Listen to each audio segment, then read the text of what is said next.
So in order to recreate a certain feeling, emotion has more to do with action, more to do with emotion than what people realize. A lot of people think that emotions are something that come and go, and they do, but there's a lot of stimulation for it. Sometimes we can generate it, sometimes it's generated for us. It's sort of half and half. But if we're only ever sort of relying on the external stimulation of emotion, then we're taking one step back, one forward, maybe 10 steps forward and two back, maybe 10 steps backward, two forward. Who knows? Point being, we're at the whim of the external forces. Now, I want to do a trick with you guys, if you'll allow me. Now, I want you to pay attention to your body. All right, so we know that a lot of how we feel has a lot to do with what we think, and what we think has a lot to do with what we feel and how we move. Right? You can tell as soon as someone walks into the room the type of confidence that they hold, how they're standing, their posture, the tone of their voice, whether they look you in the eye. Their whole demeanor tells you something about them because our internal world is reflected on our external. So I want to do something with you guys.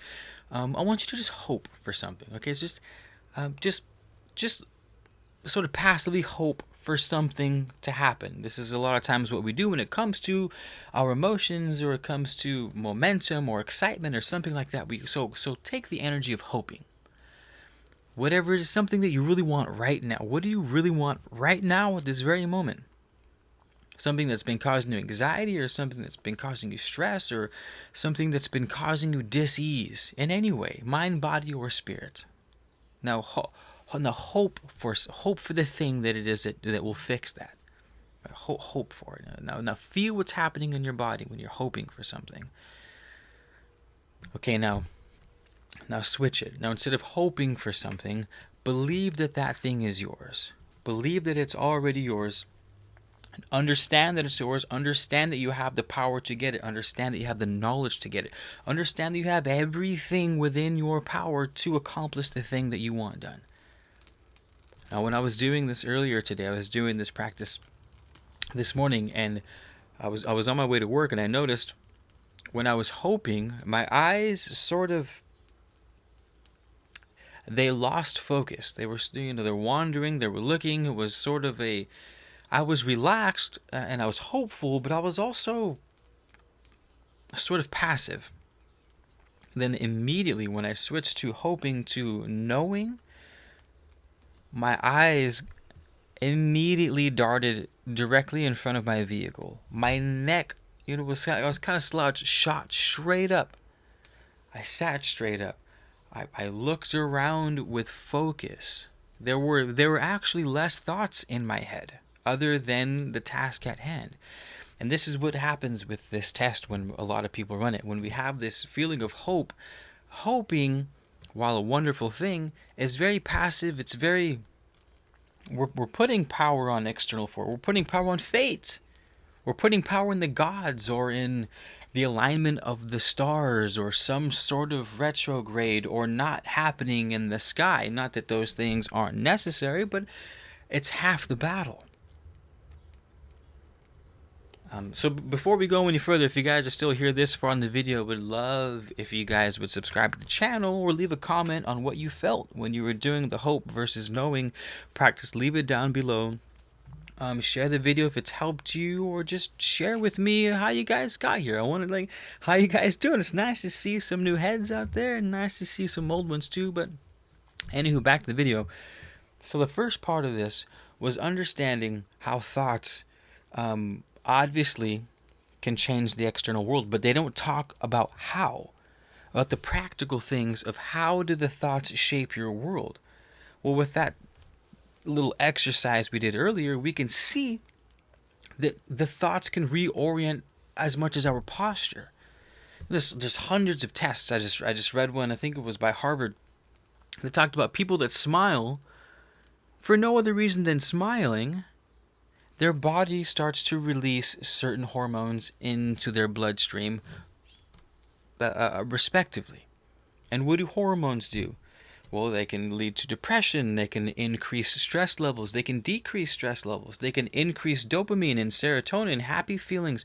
We can hack our physiological mechanism by not just what we think, but how we train our body to act.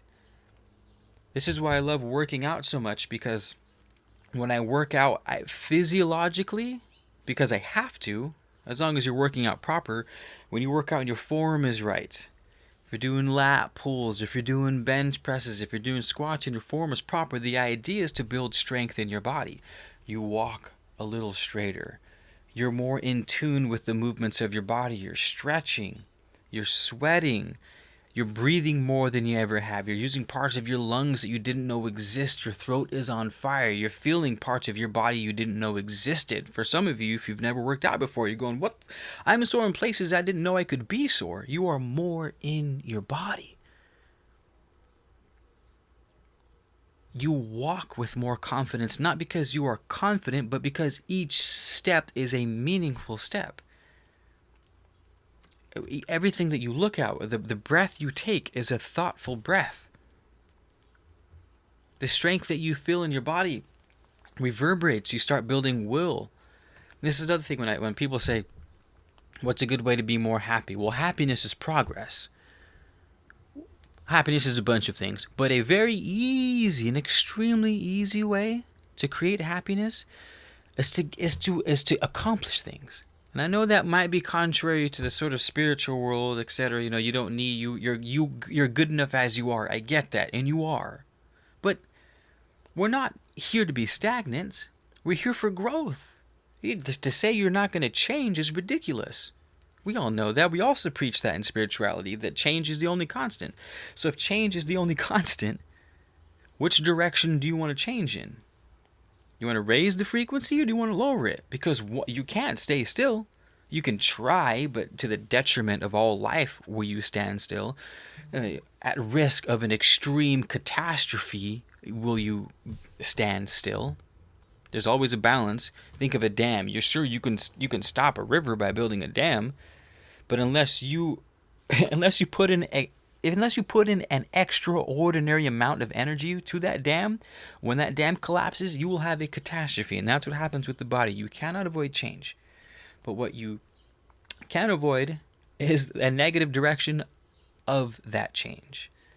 And that's that's the easiest way to create happiness. Find something that you enjoy doing, find something that you're building towards, and build towards it every day. Do something small. And what that to you that might look like.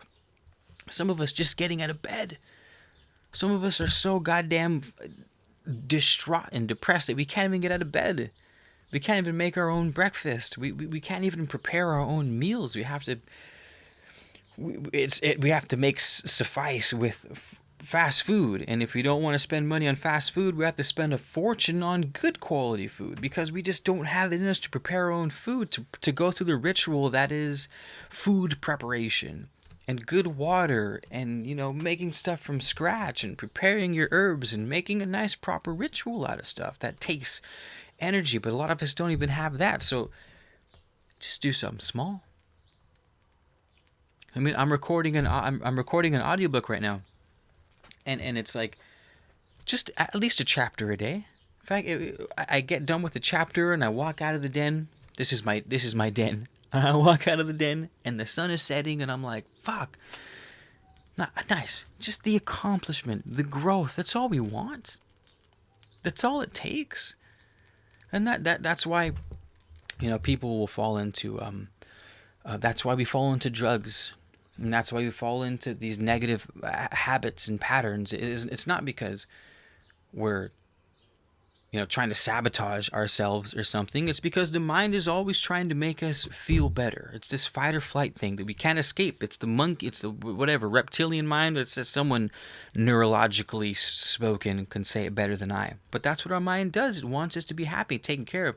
But the thing is, we have to learn, or our mind has to learn, that there's a wider scope of happy. That yes, I understand you want me to drink right now or smoke right now because I can't deal with the stresses of humanity. I get it. Trust me, I do both. Trust. But if we can reorient our minds and say, hey, thank you, I appreciate you looking out for me and trying to take care of me in this tasty alcoholic beverage, this spirit of the gods. I appreciate good looks, mind, but I promise you, if happiness is what you're going for, if we could just sacrifice a little bit of hurt now, a little bit of discomfort now, that the happiness we reap on the other end will be tenfold, whatever else you had in mind. Not to say that you can't enjoy a good beer or a good burn, like by all means. It's all a reorientation, I guess you could call it, a reorientation with what you want and how you're going to get it, and understanding how your mind works, how your body works. Understanding happiness is as easy as accomplishing small things. Write a few emails, you know what I mean? I talk to a lot of people trying to hustle on social media, hustle anywhere. It's like, I don't know what to do. There's almost this overwhelming amount of choice that one can do, or that one has. And I forgot the term for it, but it's basically choice overload. You have so many options, you don't know which one. What I always tell people is you have to have a well-defined goal. A well-defined goal. Notice I didn't say a good goal. Notice I didn't say it's got to be your ultimate eternal soul mission. Like you must find your soul contract and fulfill it upon thine quest with flying colors. May the wind be in your sails. Like, no. Just have a well-defined goal and work towards it. Few weeks from now, you learn, you know what, this goal actually sucks. You can always adjust, you know what I mean? But the point is, you got to be growing somewhere. You know what I mean? Whether it be a side quest or a main quest, do your best to identify something that makes you happy. Somewhere that, do you want a little more money? Do you want to be a little more toned in your body? Do you want to be a little more happier at the end of the day? Do you want a little less anxiety at the end of the day? If you have I was talking to the homie about anxiety earlier today. It's like, it's easy as going, hey, top 10 anxiety. That might be a great YouTube video after this one. What are the top 10 anxiety triggers out there right now? You go through each one of them. Okay, well, I can easily get rid of 3 of those. Cut them down. Maybe it's screen time. I can cut those down by 20%. Just small things, you guys. Every day. And that progress, it shows you that you're capable of controlling your own life. It shows that you're capable of reorienting yourself for the better. It shows you that you're capable of willed change, which not a lot of people have confidence in. Not a lot of people have confidence in willed change, in sustained willed change. It's a muscle like any other. The more you use it, the better you get. If you haven't used it all, it's going to be almost a nightmare to get going. But the alternative is its own kind of nightmare.